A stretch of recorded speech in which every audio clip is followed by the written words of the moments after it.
బైబిల్లో లేనివి జరగనివి జరుగుతాయని మిమ్మల్ని నమ్మించి మోసగించి ఈ చిన్న జీవితం కోసం నన్ను బ్రతకమంటారా చెప్పండి?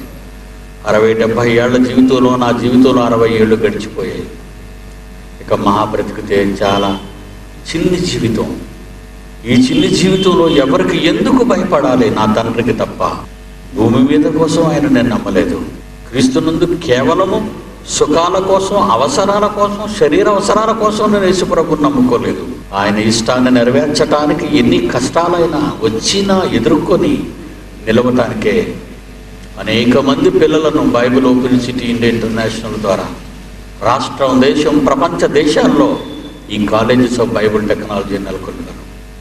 మీరు డబ్బిస్తే కానీ నేను చేయనని మిమ్మల్ని మేము అడగలేదు. పెద్దవాళ్ళకు ప్రార్థన చేయడానికి 2000 ఇవ్వండి, చిన్నపిల్లలకు ప్రార్థన చేయడానికి 2000 ఇవ్వండి, మీ వ్యాపారం బాగా లాభసాటిగా ఉండడానికి 2000 ఇవ్వండి అంటున్నాడు దినకరన్. ఈరోజు చచ్చిపోయాడు. మీరు వ్యాపారాలు చేయడానికి 2000 కట్టాలా? ఏం చేస్తాడైనా? ప్రార్థన చేస్తాడా? ఈ జీవితకాలం మట్టుకు యేసునందు నువ్వు నిరీక్షించిన వాడు అవుతావా? ఇలాంటి దొంగ బోధకులు ప్రపంచంలో బయలుదేరారు. ఈవేళ కాదు, ఆనాడేనండి. మొదటి 100 సంవత్సరాల్లో యేసు విప్లవం ఆగిపోయిందండి. మహానుభావుడు విప్లవం ఆగిపోయింది. అపోస్తలుల విప్లవం ఆగిపోయింది. 1600 సంవత్సరాల కాలంలో ప్రపంచానికి బైబిల్ వచ్చినా నేటికి 2009 అండి. 400 సంవత్సరాలు అయిందండి బైబిల్ లోకానికి వచ్చి, అందరి చేతుల్లోనికి వచ్చి. ఈ 400 సంవత్సరాలలో అందరి చేతికి వచ్చిన బైబిల్ కొన్ని వేల మొక్కలైపోయిందండి. నీ విశ్వాసం నీది, నా విశ్వాసం నాది. నీ సంస్థ నీది, నా సంస్థ నాది. నీ బోధ నీది, నా బోధ నాది.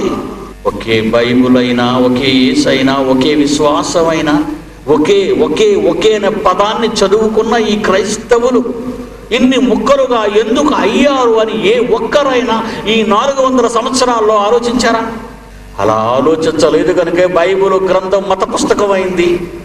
క్రీస్తును నమ్మిన ఈ మంచి మార్గాన్ని మతం అని ముద్ర వేసింది ప్రపంచం. ఒక అబద్ధాన్ని కాయపరిచింది, నిజాన్ని సమాధి చేసింది. మరలా 2000 సంవత్సరాల తరువాత ఇది పట్టుకున్న ప్రారంభ రోజుల్లో 1968 ప్రాంతంలో నేను ఈ బైబిల్ పట్టుకుని సమాజం మధ్యకు వెళితే వీడికి పిచ్చి పెట్టిందన్న ఈ సంఘాలు, వీడు అబద్ధ బోధకుడన్న ఈ సంఘాలు. అందుకే ఈరోజు ప్రపంచాన్ని పైనుంచి నరుక్కొచ్చాను. శాస్త్రవేత్తలు నరికేశాను, చరిత్రకారులు నరికేశాను, మానవ అజ్ఞానాన్ని సమాధి చేశాను. ఇప్పటికైనా అంత్యకాలపు పిలుపు, చివరి గడియ మేలు కొలుపుగా బైబిల్లో ఉన్న మహాజ్ఞానాన్ని కనీసం మీ పిల్లలకైనా నేర్పించండి, మా దగ్గరికి పంపించి. పరలోకమందే బ్రతుకుందని